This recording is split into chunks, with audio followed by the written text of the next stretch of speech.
Hello, everybody. Hello, civilians and veterans. Welcome to the Voice of the Veteran Show. I'm Gail Ochiltree, Airborne, Army Airborne Intel veteran, along with my co-host, Nicholas Cormier III. Now, he's not a third to me. He's actually a number one to me. But say hello to everybody, Nicholas. And I want to say one more thing. In the back, we've got MC Franklin running the show for us. But Nicholas, go ahead and say hello and then hand it back to me because I want to talk to everybody about what I was doing on Thursday and Friday. All right, then. Hey, everybody. I'm Nicholas Cormier the third. Cormier. And hey, it's great to see you, Gail. It's great to be here and looking forward to our guest and looking forward to hearing what you have going on Thursday and Friday. Yes. You want me to take it back? Oh, yeah.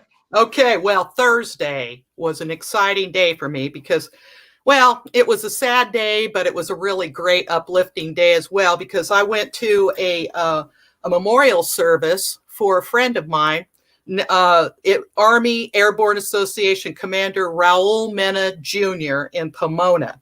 And his wife and his wife Yolanda and his daughter Laura planned a really wonderful outdoor, memorial service that was socially distanced and safe. And it was like a tent covering, and it was at the St. Madeline's Catholic Church.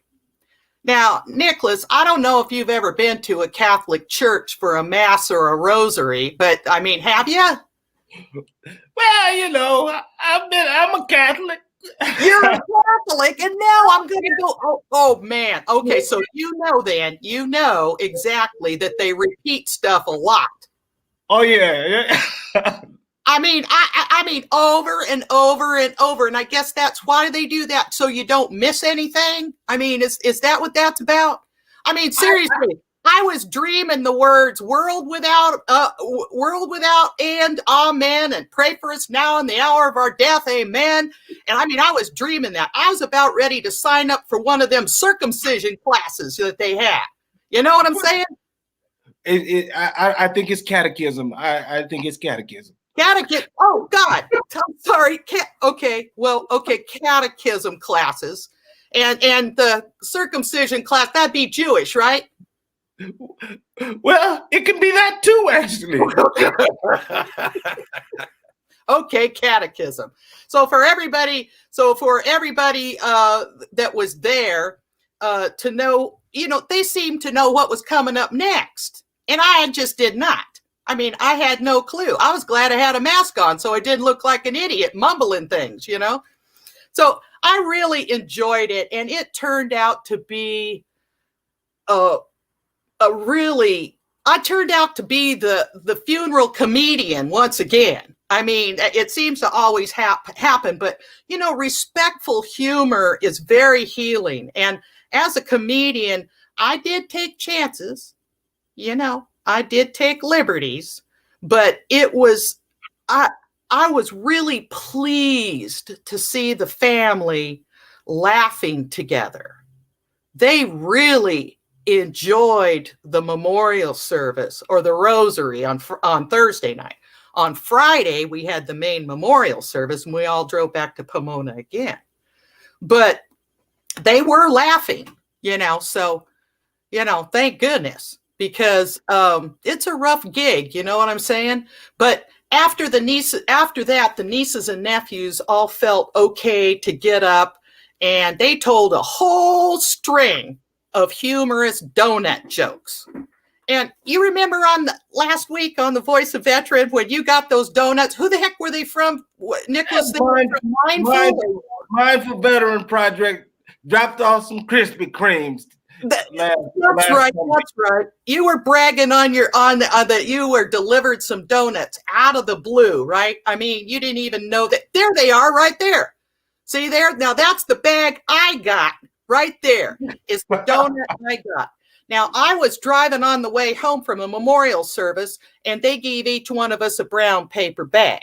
And all of a sudden, I'm smelling this sugar. I mean, whew! I mean, it was like my teeth were itching. You know what I'm saying? And I opened up that bag, and there was that donut. And so I said, well, Nicholas, this week I'm the one that got the donut, so I want to hold it up so I can brag on the fact that I got a donut. But you see, it's still in the bag. You did better than I did. It's in the bag. You know what I'm saying? So there we are, right there. There's my donut. But I will save that for later. So I just want to thank the Mena family for having a COVID-safe memorial service. And I have to admit that I was a little bit worried in case I drove clear out there to Pomona and might need to take a wee, or a pee. So I actually took along my camp potty. And because there is no way that I'm going into it. There it is. He put it up there. That's my camp potty right there. And there's no way that I'm going to pee in a public restroom or go indoors somewhere and breathe some corona shit. It's just not going to happen. So anyway, so I wanted to say one more thing, something cool that I saw. I saw a little 6-year-old boy talking about how scared he was that Santa wasn't going to come to his house. And Dr. Anthony Fauci got on the TV and said that he flew up to the North Pole and personally vaccinated Santa Claus his own self. Can you imagine that? And he says, you don't have to worry, son, because Santa is good to go. And you know what?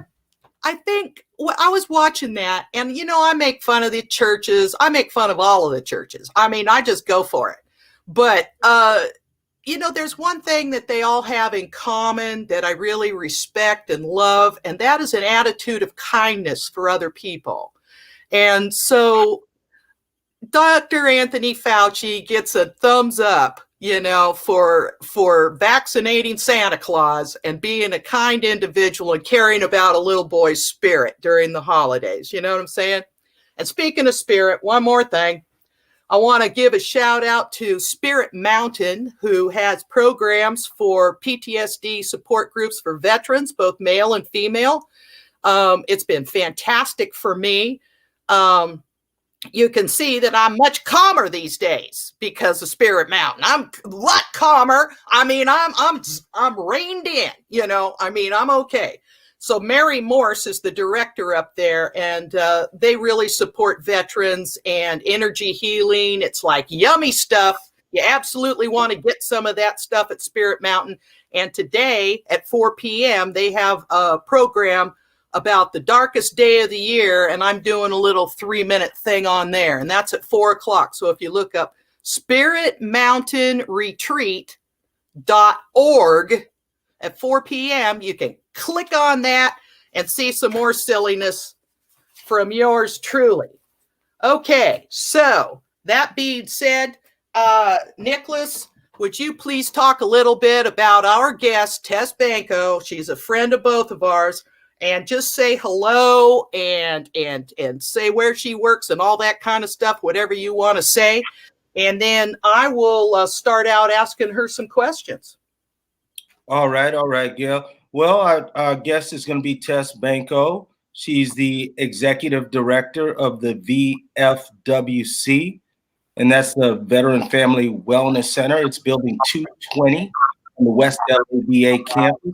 There's a lot of great resources and that they plan for veterans, and it's an honor to have Tess on the show, and it's so grateful to have you give us some of your time today, Tess. Thank you. Of course. Thanks for having me. I'm so excited to be here. I'm excited that you are here. All right. Let's start out with finding out where the heck the Wellness Center is located. Now, I know it's on the VA campus, but just kind of describe it. It's on the north side of Wilshire, is it? Yes, it is. It's on the north side of Wilshire, in fact, in building 220. So when you see the church, you're almost there. But you drive down and it's right past the Wadsworth Theater, and we're co-located with VA services like acupuncture and Reiki and the different holistic modalities that the VA offers for veterans. Now, you're in the whole building? Yeah, so we're on the third floor in the West Wing. Yes. So when you come upstairs onto the third floor, there's signage there that guides you into the offices, but we have a welcome area that you can come into and check out the resources, say hello to Melissa Lee, who's our family services coordinator. She's also a Marine Corps veteran, and just a whole lot of fun. So yeah, come visit at some point. Oh my God, we got Marines everywhere. I told you one day I would have signed up to be a Marine, except my parents, well, they were married. You know that's true.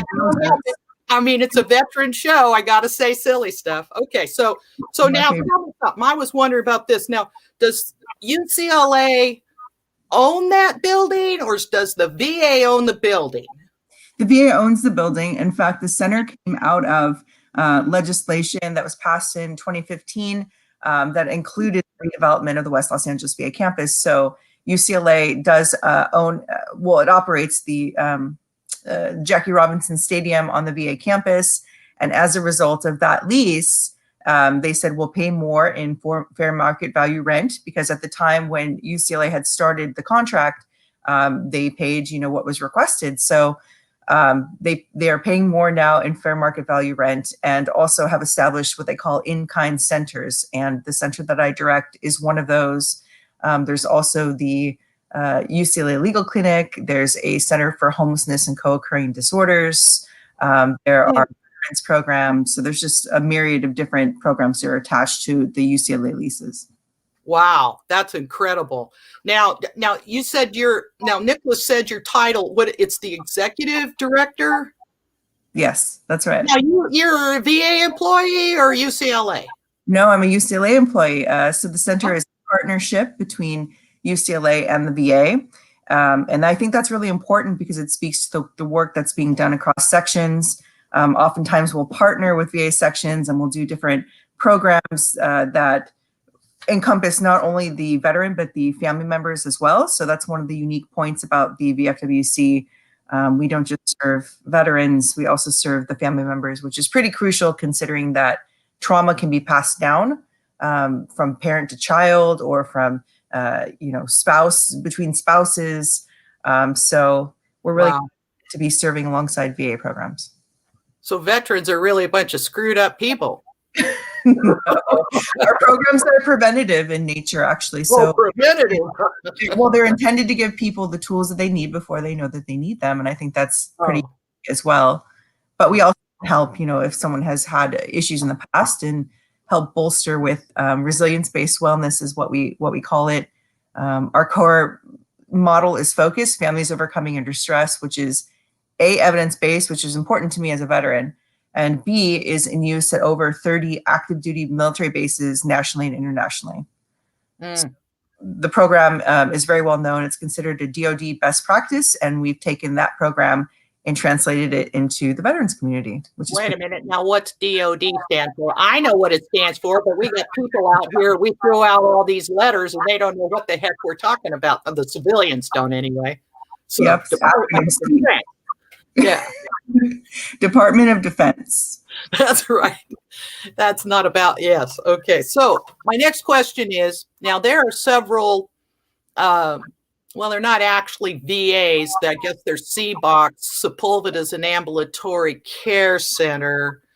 And then we have the one downtown on Temple Street. Now, do you have the people from those areas come to VA West Los Angeles, or do you have programs that are actually presented at those other locations?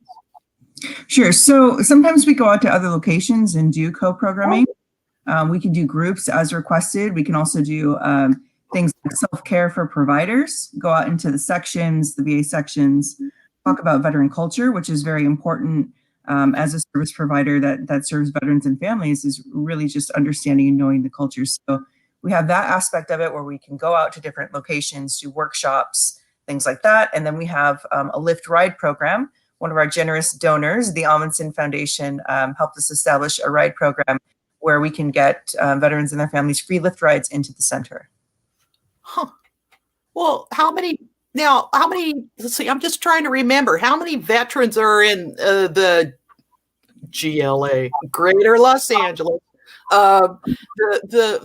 Is there like 90,000 veterans at VA West Los Angeles that are served and the surrounding area. Tell me about the numbers of people that are utilizing the Family Wellness Center.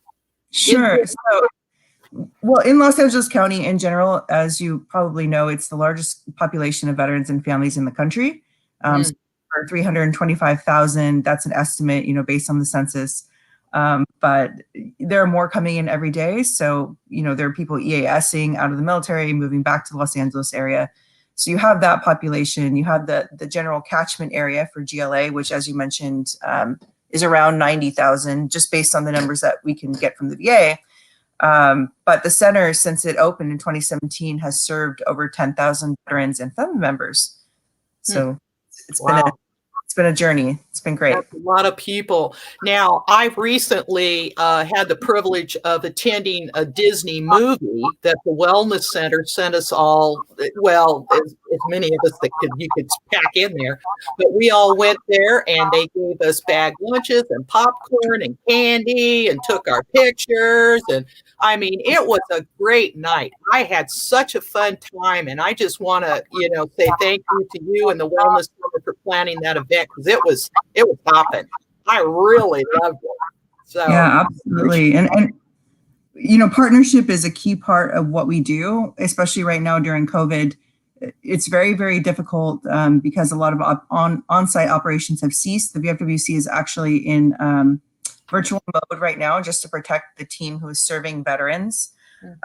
But the partnership aspect of this time has been tremendous. So we've been able to partner on things like the movie experience. We've partnered with American Legion Posts, the VA. So we're part of the drive-through food pantry, which is an incredible effort. I saw you there yesterday because I was in line. Cherry pie. The cherry pie. That's right. The UCLA's Kitchens stepped up and offered 200 cherry pies for the drive-through pantry this time, and then at the Thanksgiving pantry also donated 200 pies. So, oh man. So now you're a member of the American Legion. What post? Post 283. But I'm also same one with me. How convenient. I'm auxiliary at 43 too. I like to. Oh, I kind of like to mix it up a little. Well, that's great. Thank you so much for being on the show today. I'm going to let Nicholas ask you a couple of questions that he has, and that way I can sit back and drink my drink. That sounds great. All right. Cool. Hey, Tess, how you doing? Well, as Gail said, I'm from the north side of Wilshire. So, thank you. I just want to thank you. And thank the VFWC. What that means is I spent a lot of time at the domiciliary residential treatment program. As we talked about last week, I've experienced homelessness. And while I was at the domiciliary rehabilitation residential treatment program, and that covers a lot of things, we'll get into that later. But there's a lot of courses, a lot of things that we do at the domiciliary, and it can be somewhat isolating. So to be able to walk across the street from building 217 to go to 220, there was this refreshing feeling and this welcoming feeling that meant so much, and that's why I say thank you. First off, it was a great environment to learn in. It was a great environment to explore in.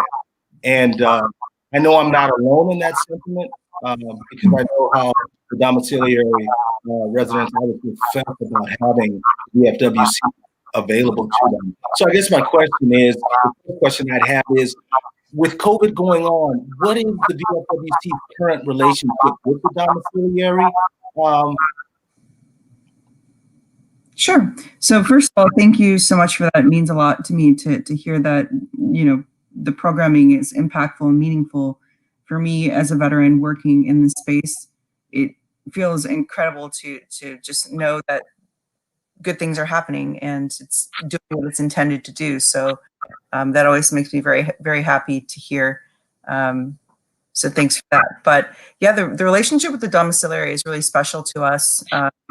Resilience trainers is what we call our staff. as opposed to psychotherapists or, other terms that have been used to describe people that work in wellness.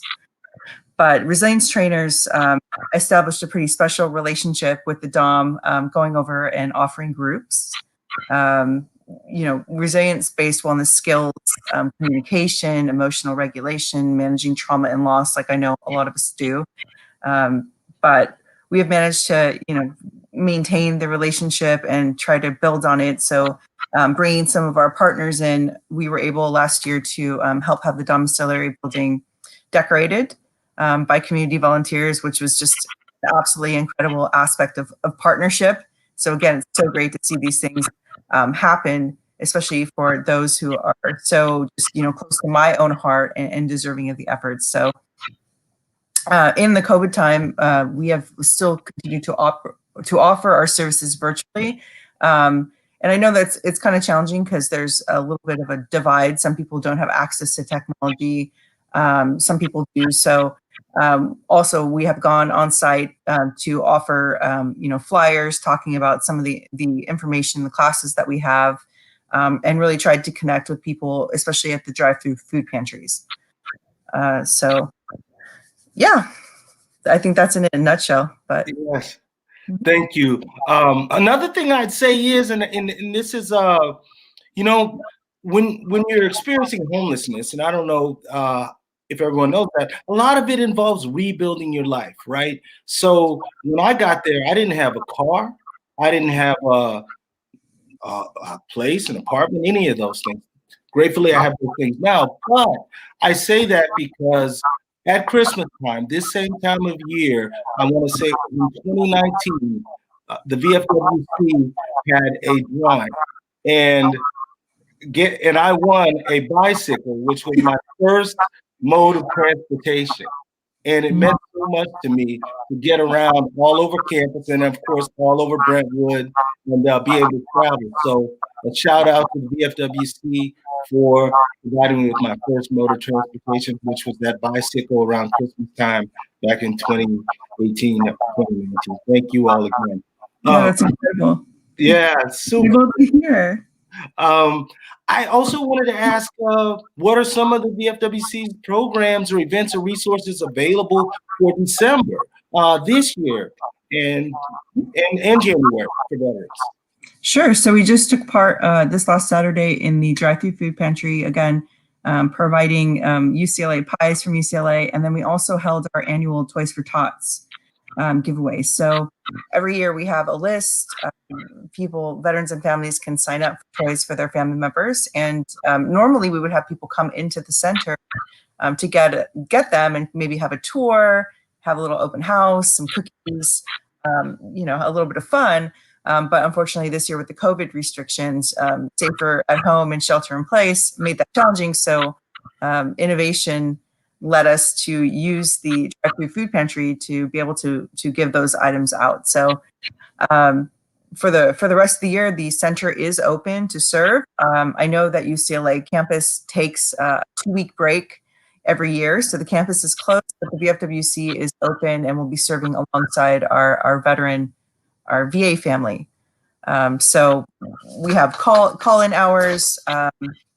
If somebody needs access to resources, we have a list of 11 pillar areas of resources. We have a partnership with Village for Vets, who helps those who might need rent stipends or food or those types of items. So we've really just tried to cast a wide net on resources and partnership because it's a long table. No one of us can do everything by ourselves, and the partnerships best serve veterans like you and me. So in January, we're going to be doing team groups. So it's transition, engagement, and mentoring. Mm-hmm. This is a new kind of group. It's a transition resilience group, and we saw a need for it. For me, just coming out of the Marine Corps and seeing kind of the pieces that were missing in the transition program there, we coupled that with research coming from UCLA about the ways that we change when we get out of the military. So our mission changes, the meaning in our life, our identity even, and our sense of purpose changes. So we've incorporated those things in with the resilience-based wellness skills And that is our teen program. So we'll be offering those groups in January. Absolutely. Special shout out to the teen program also, because I participated in the teen program. I actually had the pleasure of sitting in on some of the early research involving the teen program. And I want to make sure I state that the teen program is a big part of why I've been able to transition away from the experience of homelessness and be able to utilize the VASH program, get an apartment, maintain and sustain that apartment for over a year, and also start to do a lot of things that were planned out in the teen sessions at Building 220, VFWC, sitting down and actually planning these things out. These things are now playing out in my life. I'm a published writer. I've applied to UFC screenwriting program for a master's in MFA. So a lot of those things were planned out through that transition. I'm a veteran who didn't have TAPS available to me. So I haven't gotten any of that until I participated in the teen program. And I just wanted to make sure I stated that. So check it out. It's a big time program. I also wanted to go ahead and say that I have some fellow veterans that aren't always able to receive services because they don't have their discharge status is not honorable, or and what I've noticed is that what I could do with telling my fellow veterans is, hey, the VFWC is willing to work with you regardless of your discharge status, which is another huge thing that I don't think we can speak widely enough about. So the question would be, how did the decision to offer programs and resources to veterans regardless of discharge status come about at the VFWC? Really, I think just wanting to be able to serve as many as possible, and knowing that sometimes due to military service, people can have challenges, very different challenges. And the military doesn't always look kindly upon these challenges. There's, different command units who have different ways of dealing with issues that, service members might have. I know there was a period of time where people who were experiencing things like sexual assault might have been put out of the military on a different kind of discharge. There have been issues where veterans who had post-traumatic stress issues on active duty, maybe it wasn't attributed to what it should have been attributed to, which is, traumatic stress, maybe stress from combat. And they get out of the military with, paperwork that wasn't necessarily honorable, but that doesn't make the service any less honorable. So in order to honor that and to be able to serve, having these things in mind, the VFWC serves those from any discharge status, any service era as well. Hell yeah. I also, that's huge, Tess. That's huge stuff. I mean, I just got to go ahead and say that. I hope that everybody hears that and realizes how big that is to have the VFWC willing to see us, and regardless of our discharge status. And I've actually seen veterans go from having that discharge status change, which is a process. So that's actually a gap. And that the VFWC is willing to fill that gap as that process plays out is absolutely tremendous. I also wanted to, I'm sorry, did you have anything, Tess? Were you going to say something? Oh, no, thank you. It means so much to me to hear, again, both in a professional capacity and in a personal capacity, because a lot of the work that we do is responding to those gaps, the gaps of not having services for families as well. Families serve,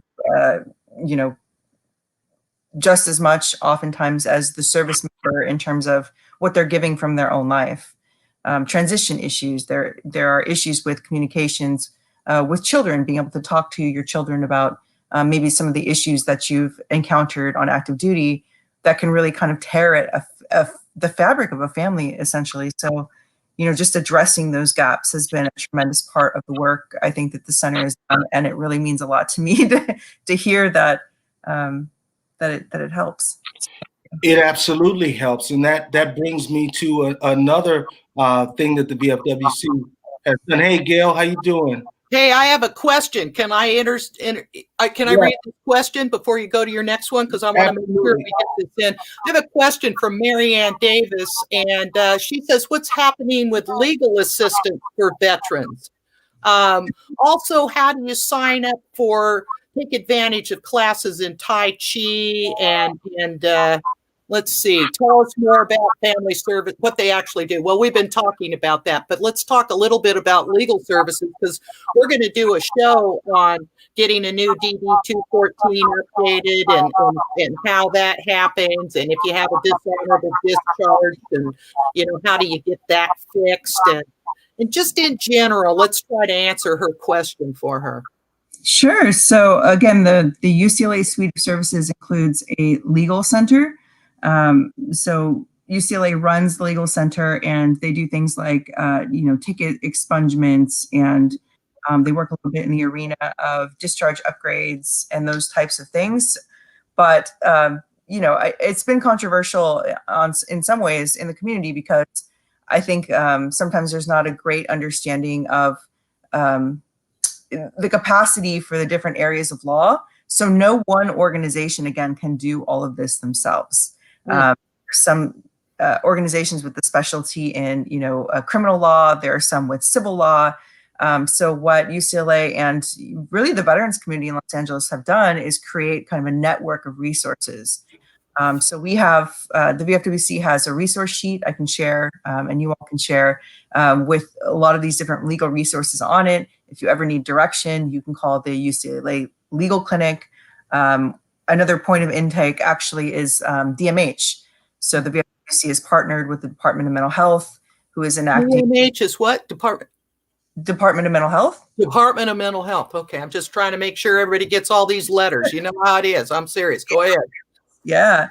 And so we have partnered with the Department of Mental Health. They're enacting a veteran peer access network.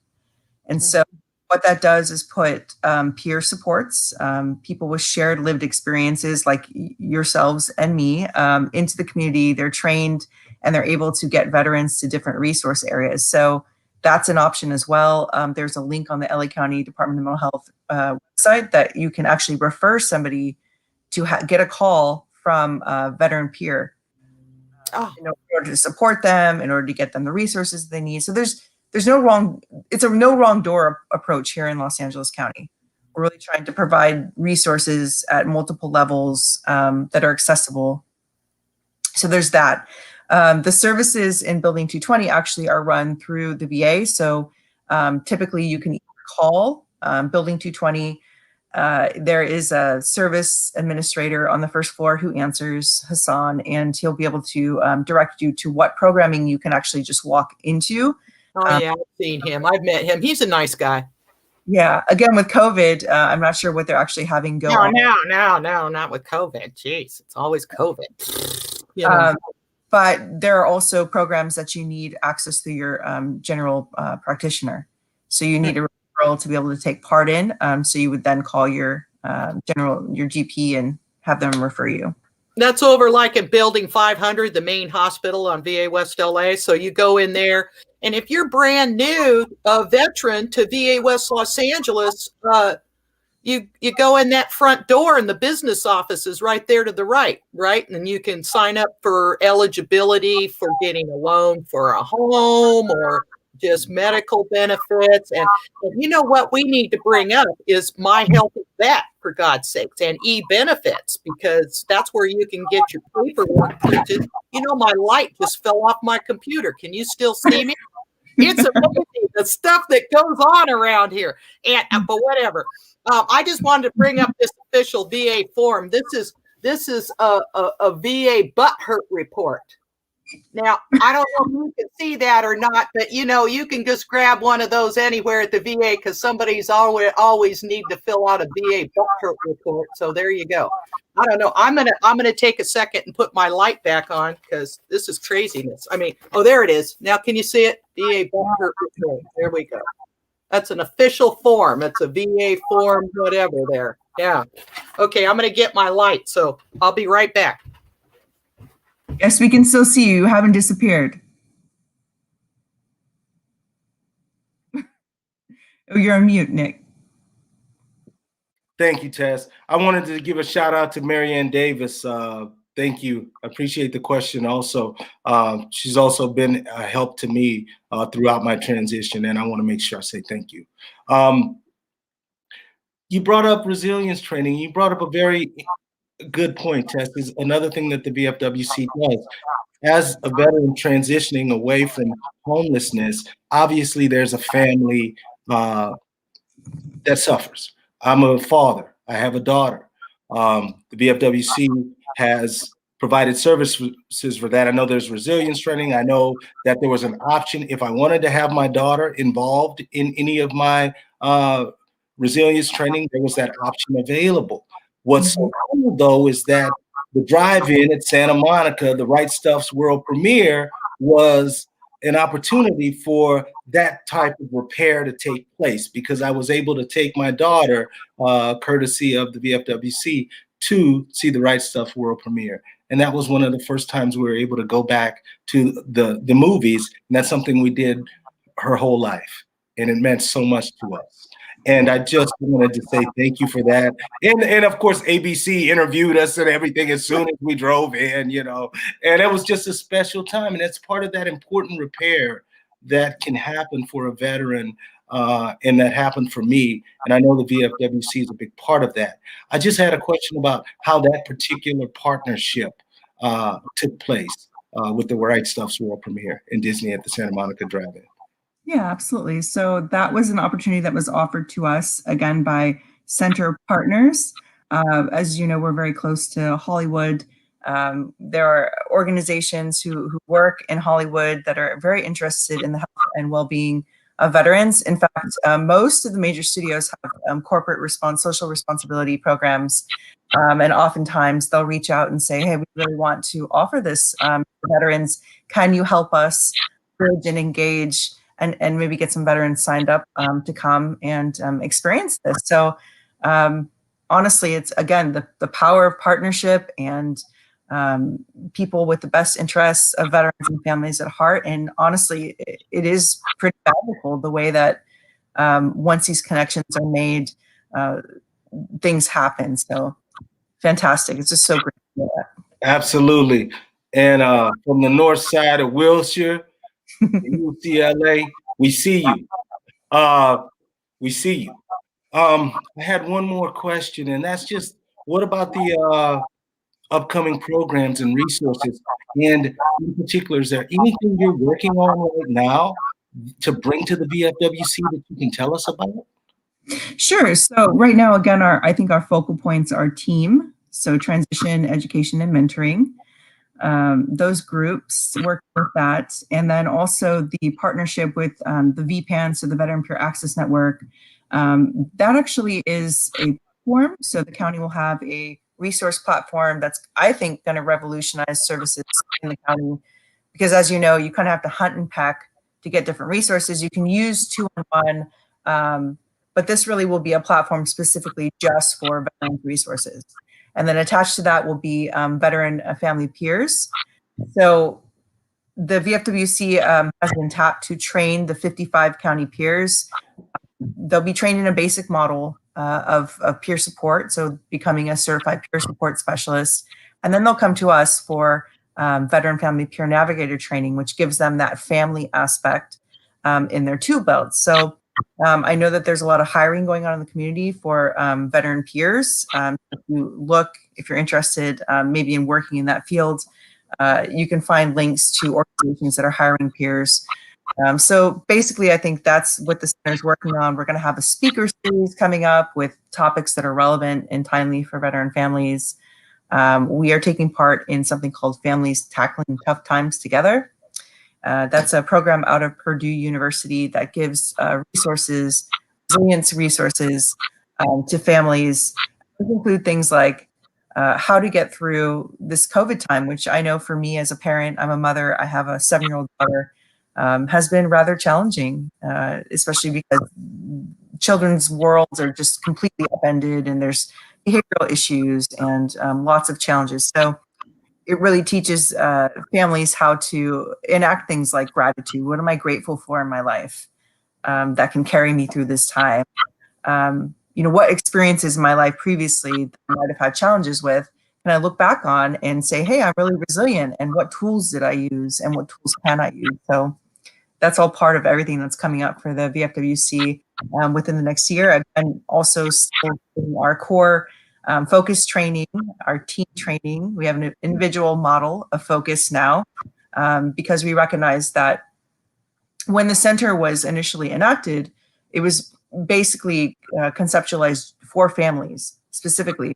But what we saw were a lot of individuals who might have had family challenges with their military services that needed that just as much as anyone who was coming in with an entire family. So we have an individual model, we have resources for military sexual trauma, combat veterans, just to name a few. There's a couple different areas. We really customize the services. Thank you so much, Tess. Thank you so much. I mean, that kind of exponential service is just amazing. I just saw a decision tree in my mind. It brought me back to like college. You know what I mean? But I can just see how it can exponentially impact the veteran experience and how it continues to multiply.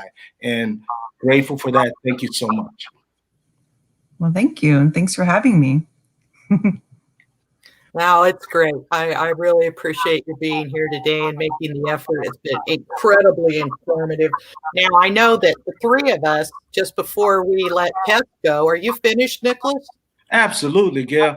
I know Nicholas always was telling me that he just wanted to live alone. And I said, you need to just be a lighthouse keeper, and just completely freak out altogether. But you know what? He found the wellness center and he's a happy camper now. So, oh, by the way, there's a tent camp over near the wellness center. How do you interface with that, if you don't mind, before we let you go? And then I wanted to also mention about how the three of us went on a tour of the chapel, because we're probably showing footage about the chapel and stuff on the next program. I mean, that's what I'm thinking about. I haven't talked to Nicholas about it yet, but I'm thinking that might be a good show to do next. So tell me about the tent camp just a little bit, because we have about 15 minutes left before the end of the show. So we got a little time. Go ahead. Sure. So the CTRS, or the Care, Treatment, and Rehabilitation Services area, was again enacted in response to COVID-19. So giving veterans and family members a safe place should they be experiencing homelessness and be on the streets, to engage services and begin that process that Nicholas spoke about with being able to rebuild. So getting into stable housing, getting programming, getting medical services. So the CTRS really is a novel effort for the VA on the VA campus. And we're very happy at the VFWC to be able to support in any way possible. And some of that includes partnership. Again, we're partnered with Village for Vets, which is a support organization that was enacted to give support to the programs on the VA campus. And they've been providing food for the CTRS. We've been able to support them by offering refrigerator space, since we're just right adjacent to the CTRS. I didn't know that. That's cool. I didn't know that. No, I mean, I know everything. So, I mean, it's, I feel like I've been living in a cave with regard to the tent camp situation, and it changes a lot. And so they have refrigerator access.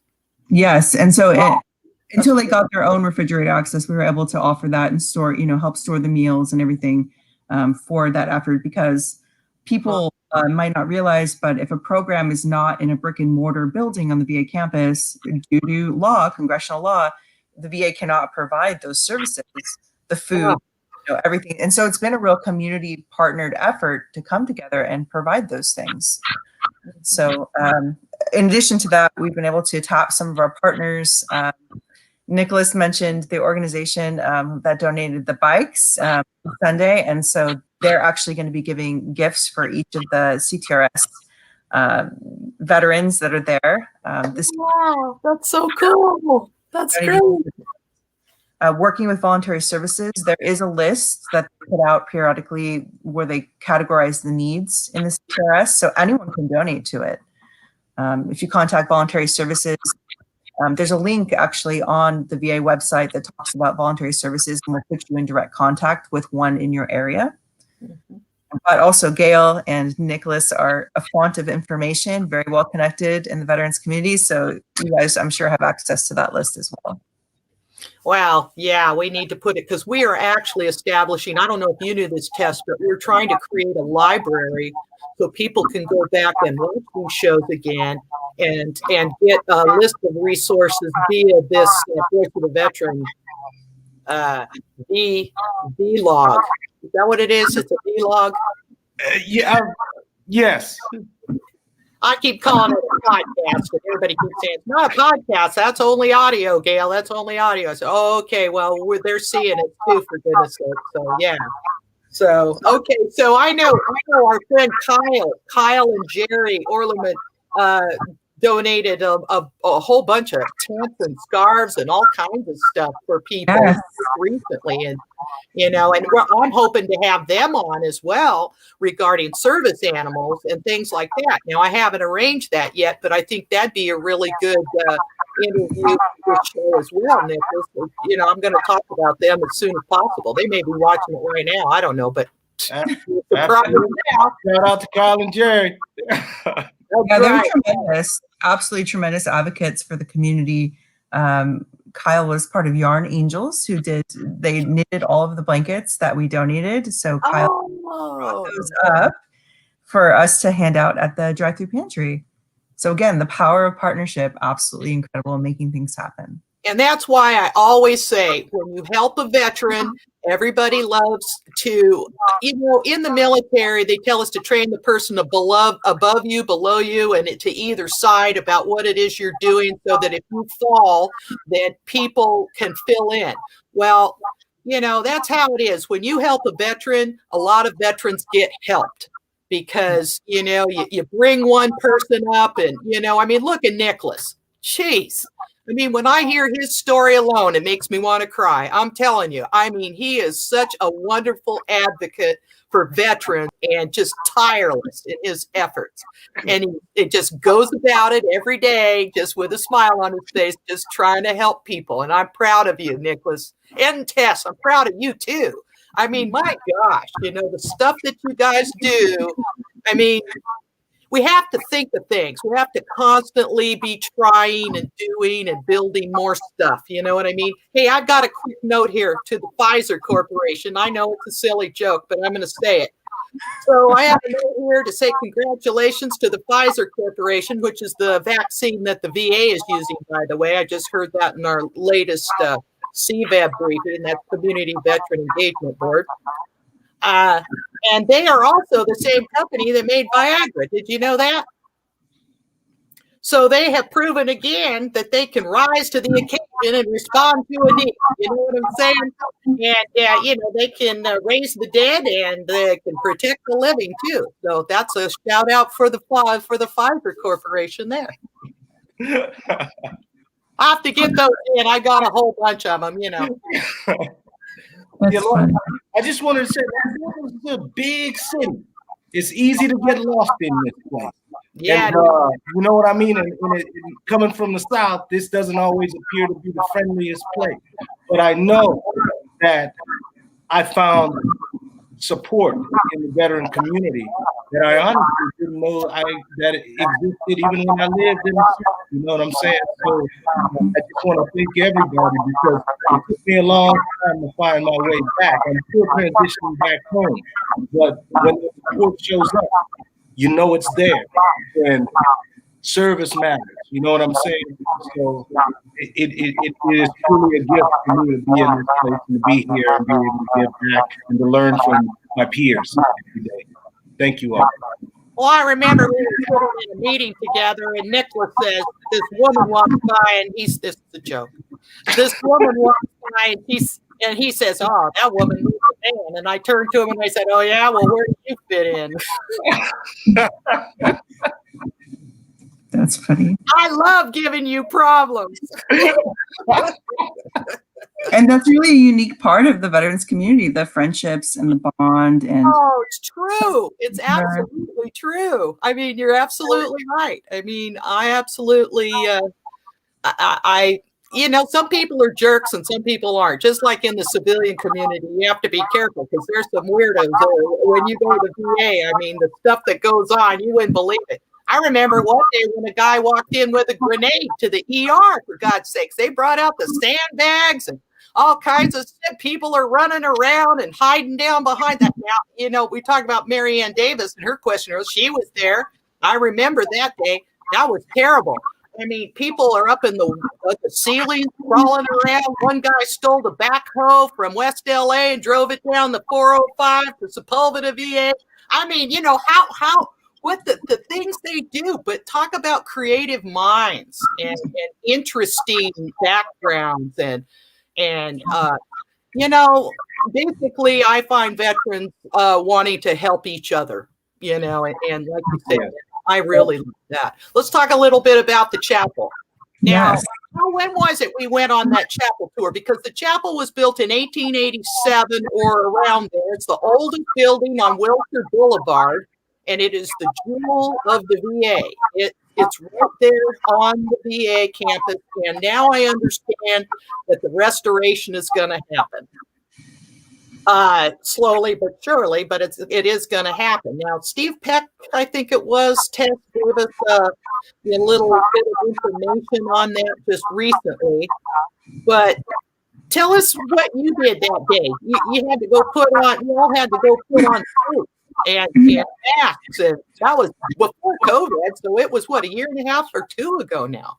Yes, exactly. It's actually really fascinating. One of the things that I've loved the most, besides the meaningful work that's happening, being able to be a part of that, has been the history of the campus. It's a fascinating piece of land, 388 acres situated between Westwood and Brentwood, and in a process of redevelopment. So it's going to become ground zero, I think, for veteran life in Los Angeles County. We're going to have veterans and families living on the campus. So essentially witnessing the birth of a mini city. But yeah, the chapel is definitely a huge part of that. I think it's one of the most visible symbols of the campus and of the history. As you're driving by, you can see it. And, for me, the first time I saw it, I wondered, what is going on there? Why the chapel's in disrepair? It's a beautiful building. But as I kind of got more and more integrated with the VA, with my position, just learning the lay of the land, I did a lot of research on, the VA campus and the different components, and just a really, really fascinating legacy and history. I'm amazed by it. I love it. I see guys go and sit outside of the chapel at night, and many of them have told me that that's where they find peace, away from everything else, the medical stuff and the business and having to go to programs if you're in a program or whatever it might be. And they just sit out there, and it is a wonderful spot. It's a high point, and I don't mean it's actually physically, geographically a high point on that facility. It sticks up above everything else. And Nicholas, the day that we went there, you were riding your new bicycle that day. I remember that. I sure was. Let you know a little bit about here. Get over here. Take this camera. Let's do some videos. So we've got some pictures that we can show next week. And we'll just give those to Mr. MC back there, MC Franklin, and let him put up some things of the chapel.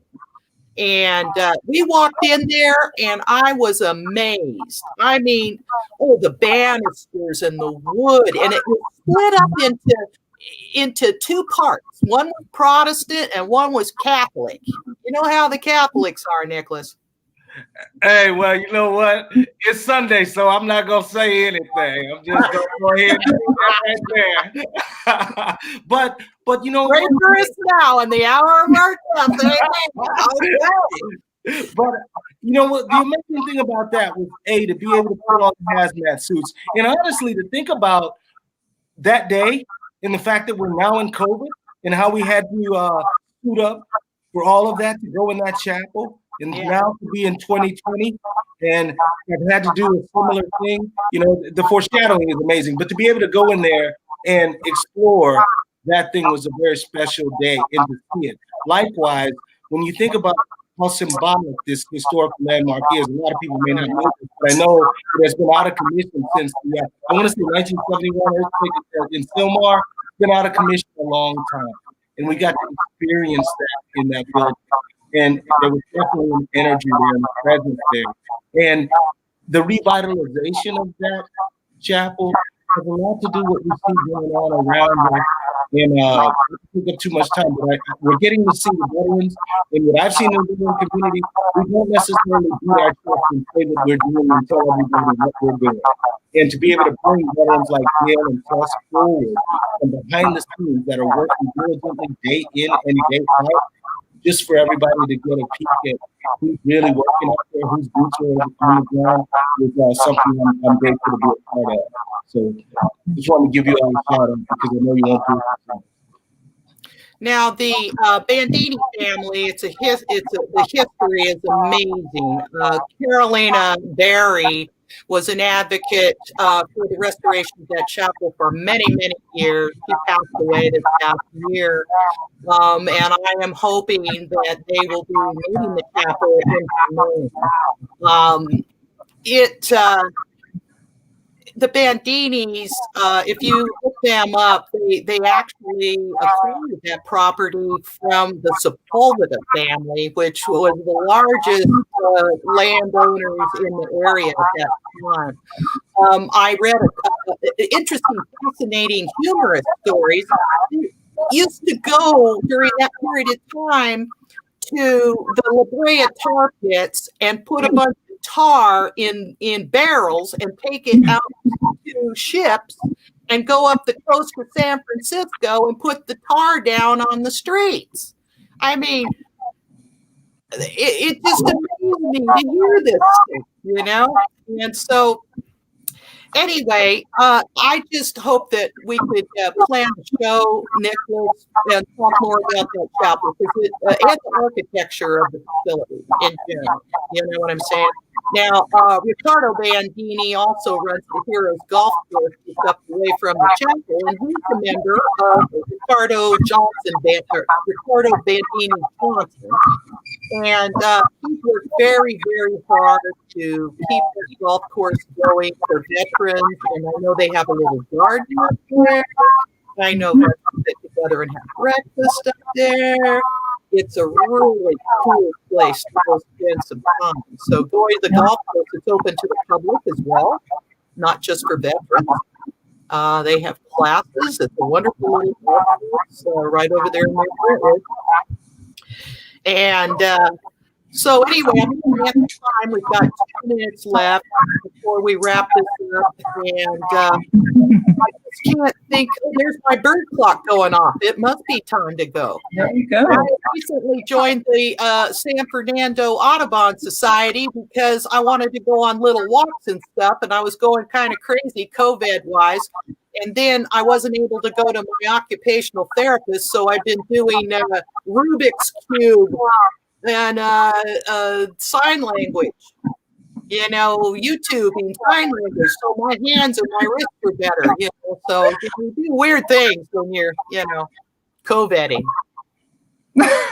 Yeah, I think we're all pretty familiar with some of the challenges, especially the isolation aspect of it. Oh, it's weird. They tell you have PTSD. Don't isolate. Get out to the wellness center. You know, do some things. Go to this and go to that. Well, you know, now we're isolating and they're telling us to isolate. And it's kind of weird. You know, it's just weird. It's weird. I mean, people go up and they go down and they're happy and then they're sad. And, you know, I mean, I don't know.